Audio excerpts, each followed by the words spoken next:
Olympic games ঘিরে উন্মাদনা চললেও ক্ষতির মুখে প্যারিসের রেস্টুরেন্ট ব্যবসায়ীরা। এর মধ্যে প্রবাসী বাংলাদেশি রেস্টুরেন্ট ব্যবসায়ীরাও রয়েছেন।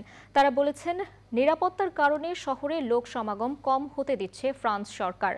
সেই সাথে চলাফেরা সহ জীবনযাত্রায় নানা ধরনের বিধিনিষেধ আরোপ করা হয়েছে।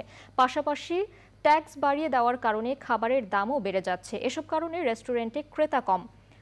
অলিম্পিক গেমস শেষ হওয়ার পর আবারও ব্যবসা জমজমাট হবে বলে আশা করছেন প্রবাসী ব্যবসায়ীরা। ছিল যে এখানে লোকজন কম সমাগত হলে কি বলে তারা সিকিউর করতে পারবে গভর্নমেন্ট, সেক্ষেত্রে সাকসেস। কিন্তু আমরা যারা ব্যবসায়ী, আমাদের দরকার লোকজন আসা, সেই ক্ষেত্রে এখানে তেমন লোকজন আসেনি, বিদায় ব্যবসা তেমন ভালো হচ্ছে না। এবং আমরা যারা ক্ষুদ্র বা এই জাতীয় ব্যবসা করে থাকি, যে কমিউনিটি বেসড ব্যবসা, আমরা ক্ষতিগ্রস্ত। কারণে ফ্রেঞ্চ গভর্নমেন্ট মূলত জিনিসপত্রের দাম অনেক বাড়িয়ে দিয়েছেন, তো এই ক্ষেত্রে হয়তো একটা এফেক্ট করতে পারে। তো সব মিলিয়ে আসলে অলিম্পিকে আমরা খুবই খারাপ অবস্থায় আছি। একটা ব্লক দিয়ে দিছে যে মানুষ ওই দিক থেকে ওই দিকে যাইতে পারবে না, এক জায়গায় আসতে এলে মানুষ আসতে পারবে না, ওই বইয়া লোকজন বাইরে থেকে বাইরে দিতে পারতেছে না। এই পুরোটা মাছ আমাদের পুরা লস। আমাদের ঘরের ভাড়া, মানুষের বেতন, 7-8 জন লোকের বেতন, এটা দিয়ে আমরা এই মাসে খাবার মোটেই দিতে পারতেছি না।